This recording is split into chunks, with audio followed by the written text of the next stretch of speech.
Hi guys, today we're going to be looking at the Strathmore Toned Tan Sketchbook, and I'm also going to be swatching different kinds of medium on it, and we'll see how it performs, and I'll give a demo about how I work on these and my basic sketch process. So this is a 9x12 spiral sketchbook. It has 50 sheets in it, and it's 80 pounds or 118 GSM.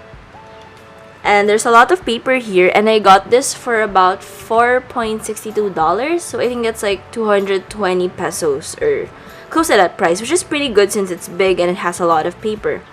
Now, what's unique about the Toned Tan sketch paper is that it's, from the name, it's toned tan. So, as you can see, your sketches are going to be looking something similar to this. What's good about the Toned Tan sketch paper is that you can do the dark values, but then you can also do white highlights, something that you can't normally do on white paper. And it's quite interesting, and I'd like to see how this improves my workflow or how it changes it up a bit, since I just work with white paper most of the time. And some additional information at the bottom is that it's acid free and it has 30% post-consumer fiber. So hooray! I think it's more eco-friendly that way. And let's go check out the inside, and the paper is kind of thin. You can see it wiggles a lot, and the pages are actually micro perforated. Like, it's not that visible, but if you want to tear a paper out, you could just tear it here. There's this really not visible perforation line. I'm going to be swatching various mediums on this paper so that you can see how it works for your desired medium and if it suits your working style. And I know that some mediums tend to look a bit different on the toned tan paper, so that'll be interesting to see too. I'm going to be testing how regular graphite looks on this paper, since some people might prefer to sketch with pencils.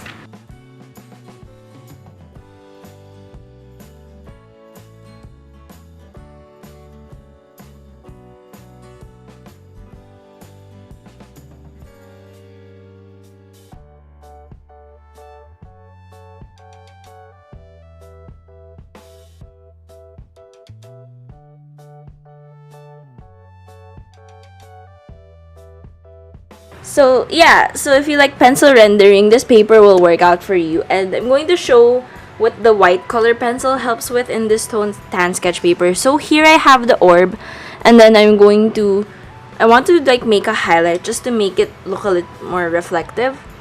And I'm going to take my white color pencil and I'm just going to add a bit of highlight. So I'll put lighter pressure here and then more here. And there, as you can see, the highlight really makes the sphere pop and gives it that sort of oomph that you don't normally get with white paper. And I have two white color pencils out because these are the ones that I use the most, and I'm just gonna make swatches of.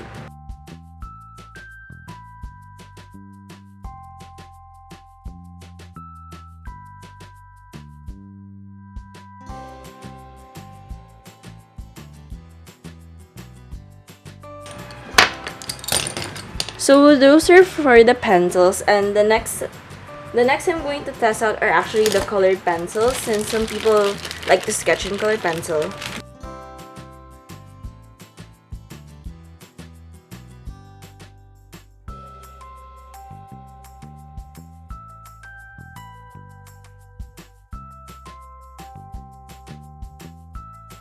The blue still shows well in this paper. It doesn't get influenced that much by the tan of the paper, so that's good if you plan on like making full color pieces on this. And then some people like to sketch with colored pencils, so I'm going to test it out with brown lead. These are the Prismacolor colored pencils, and you're gonna fill in big areas. It's okay coverage, and then I'm gonna make some marks. If you have a light hand, it's not going to be that opaque. At first, there's gonna be a lot of grain showing, but if you're heavy-handed, it's gonna be very opaque. So it just depends on how you work.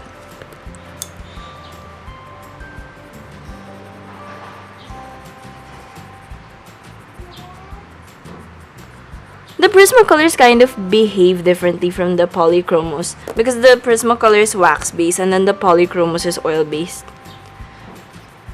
I think that the Polychromos tends to show less of the grain of the paper, and the Prismacolor kind of settles in the grain since it's waxy. And if you're going to really build it up, I think the Prismacolor gets to a more shiny finish because it's waxy.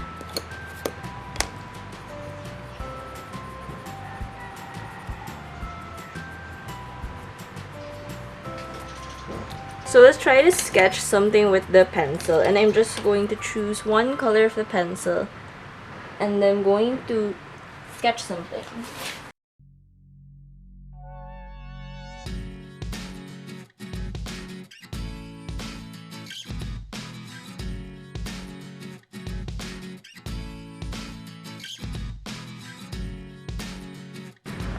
So yeah, that's how a quick sketch in Prismacolor color pencil may look on this paper. And the Prismacolor color pencil was actually a joy to work on with this pencil. Sketching feels great with it since the lead is soft. And it's a good alternative if you kind of want to work with maybe some colored sketches instead of just the usual pencil sketch. Next up, I'm actually going to be testing Copic grays since those will be my primary medium for the rendering. And since there's going to be a lot of grays, I felt like I really wanted to test how the different families of gray look on this paper and if they're influenced by the tan color. So I'm going to be starting off with the warm grays. I actually don't have all of the warm grays since I just get the lightest colors and then I borrow from the other families since the darker grays look more similar. So yeah, that's a tip if you wanna buy less. So I'm going to be using these 3 grays. This will be my warm gray.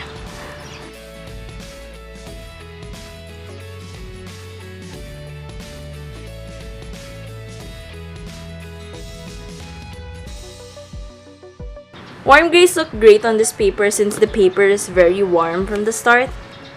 Looks very natural. And then I'm going to move on to the toner grays, which are kind of in the middle of warm and neutral grays.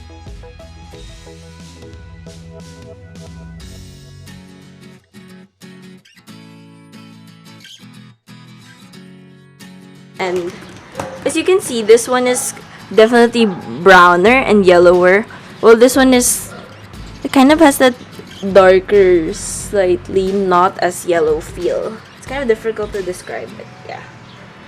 And then for the neutral gray,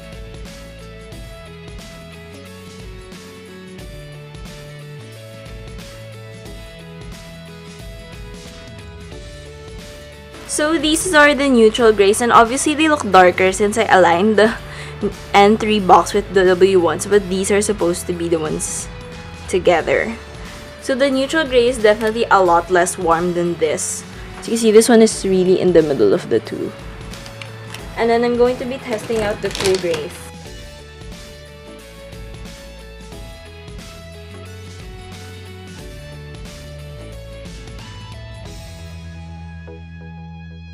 Okay, so interestingly, the cool grays don't look that cool at all on this paper, and I think that's because the Copics are a transparent medium. So as you can see, they look quite a bit similar.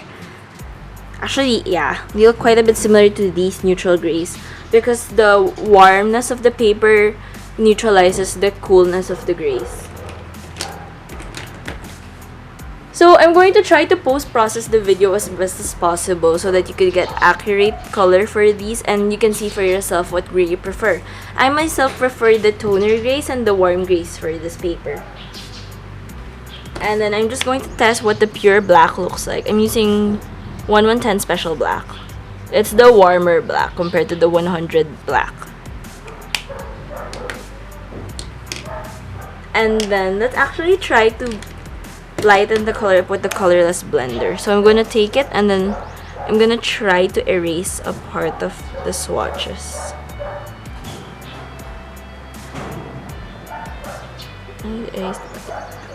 We're gonna see how that looks like when it's dry.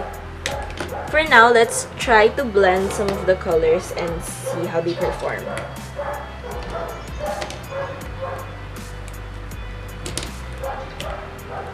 Going to try to make a full gradient. So I'm starting off with my lightest color, which is my T1.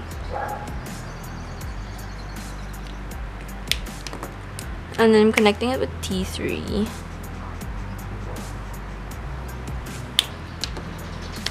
And then T5.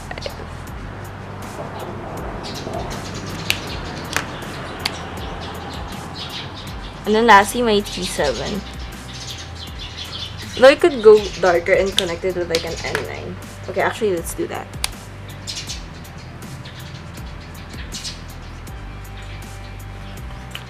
There, so the color blends quite well. It's easy to make a gradient. I didn't have to go back and forth with the lighter color. Although you could do that.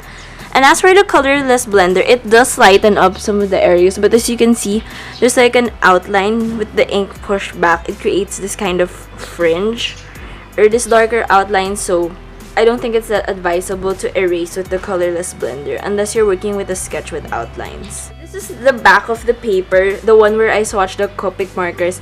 And they tend to bleed a lot on this paper because the paper is thin and alcohol markers really bleed out on anything. And I put a sheet of spare paper under the page and some of the marker ink still bled out. So if you're working on this paper and you're using alcohol markers, you might not be able to use the back to marker render again. Although if you just want to draw over it, it's fine, like with a pen. So I'm just going to be testing out white soft pastel, brown soft pastel, and black soft pastel.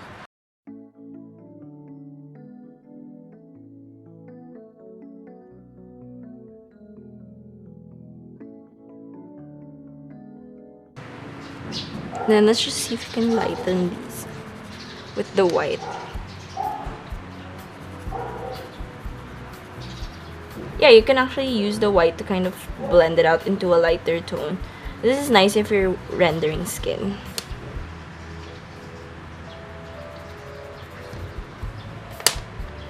Although the soft pastels are quite messy. There's a lot of fallout. Yeah, just doing that. Although one concern that I see is that the soft pastel might be easy to erase around, and I'm gonna try to wipe it away. Actually, it is quite easy to erase around, but some of the pigment still clings onto the paper.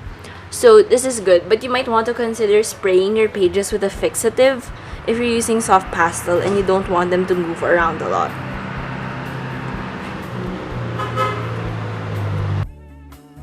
So now I'm going to be doing a demo of how I usually sketch on this paper and how I give some of my thoughts on the Toned Tan paper. And I like to sketch with a G-Tech. I use a 0.3 for the base sketch and a 0.4 to add some of the line weight. And then I use my Copic toner grays, and I like to start with the lighter grays first and then I slowly build up the darker values. And sketching with this paper has been fun because it kind of gives you the freedom to indicate values as well as some of the lighter highlights later on, which I'll be doing with the white colored pencil and the white gel pen.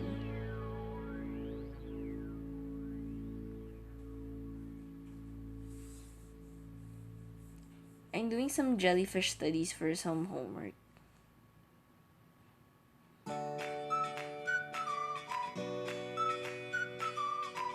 So here I'm building up the highlights. And I'm just adding some white outline to the sketches with a white gel pen. And yeah, this paper has been really fun to sketch on. It certainly like made me use a lot of new techniques in my sketching, and it's really fun because it makes you kind of think outside the box and consider like not just where the shadows are in the sketch but where the highlights are. And it makes the sketches look different, and variety is always exciting so you don't get kind of bored doing things. And the paper itself is good quality. It's the right thickness and it's pretty smooth. And here I'm actually drawing the mech, and I lose some of the process in the recording later. It got cut off somehow with the camera. So I'm sorry, but it's very similar to the others object that I sketched below. It's the same process. I start with the lighter values and then I do the darker shading later on. So yeah, this has been my review for this paper. I really like the sketchbook, and I think that I'll pick up more of it if I order from Dick Blick anytime soon. It's a really nice paper and I suggest you check it out if you want to have some variety to your sketching process, or maybe if you want to practice how you see value, or if you just want to try some new paper and something new when you're sketching. So that has been it for this week's video, and if you enjoyed it, show some love to the thumbs up down below and subscribe to my channel. I do weekly art videos, and yeah, there's a lot that I'm going to, a lot of other products that I haven't reviewed yet that are on my to review list. So yeah, that's been it, and thanks for watching.